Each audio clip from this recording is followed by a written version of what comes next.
Assalamualaikum warahmatullahi wabarakatuh.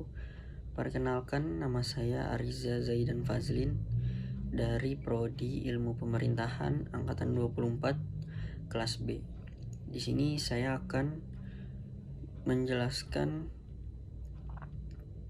di bidang pendidikan dan kesehatan dengan judul Ketimpangan Pelayanan Kesehatan Nasional, Analisis Penyebab dan Solusi Pemerataan. Di sini saya menjelaskan dengan teori kebijakan publik. Setelah itu saya akan mengkaitkannya dengan judul.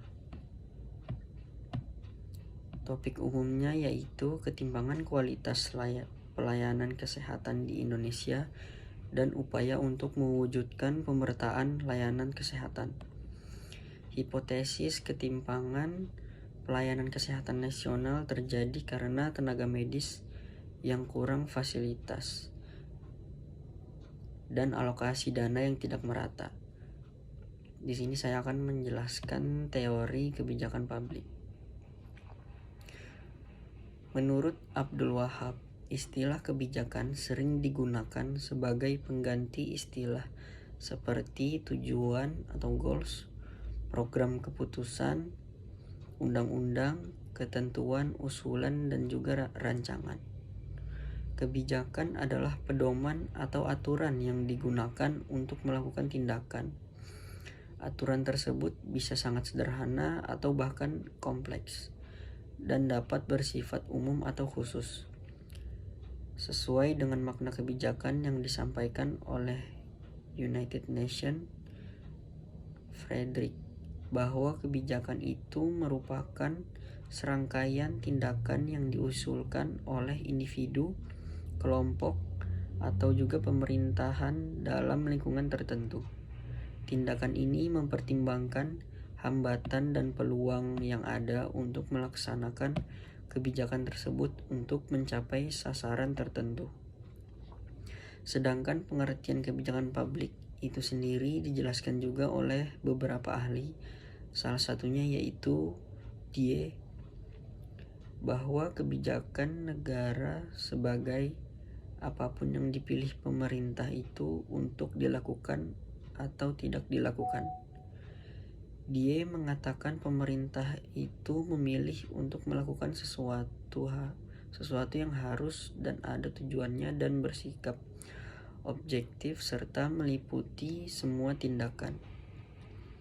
Berdasarkan pengertian tentang kebijakan publik, ada beberapa elemen yang penting, yaitu yang pertama, bahwa kebijakan negara itu awalnya berupa tindakan-tindakan pemerintah.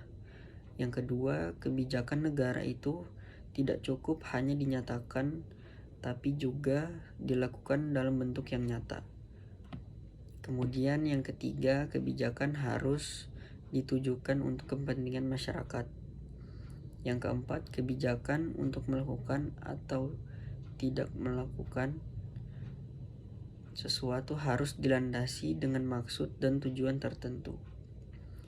Kebijakan publik adalah sebuah proses yang berlanjut, karena itu yang paling penting adalah siklus kebijakan. Siklus kebijakan yaitu seperti formulasi, implementasi, dan evaluasi kebijakan.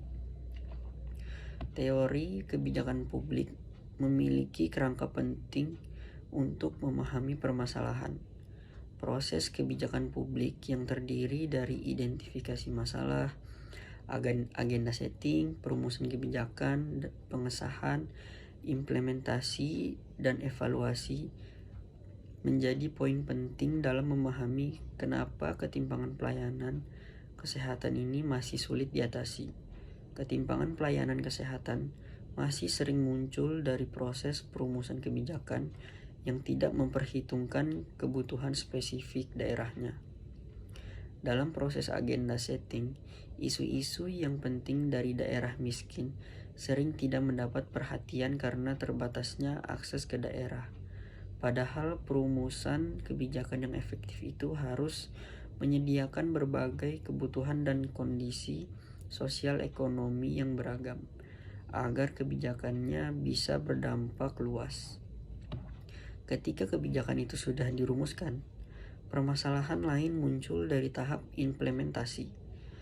Terbatasnya sumber daya manusia kesehatan, fasilitas dan dana di daerah membuat implementasi kebijakan pelayanan kesehatan tidak merata. Koordinasi yang lemah antara pemerintah pusat dan daerah memperparah kondisi daerah yang mengalami ketimpangan distribusi layanan kesehatan. Solusi utamanya untuk pemerataan pelayanan kesehatan bisa dengan pembenahan menyeluruh pada seluruh siklus kebijakan, mulai dari perumusan sampai evaluasi. Perumusan kebijakan harus menerapkan model partisipatif, yaitu para aktor dari daerah, kelompok masyarakat, dan para aktor yang terlibat juga harus aktif untuk memastikan kebijakan mencerminkan situasi lokal.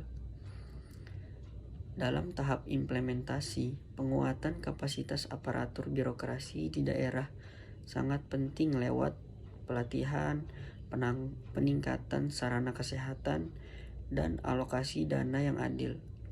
Evaluasi kebijakan harus dilakukan secara berkelanjutan untuk mengukur keberhasilan. Hasil dari evaluasi ini harus menjadi masukan untuk perbaikan yang responsif.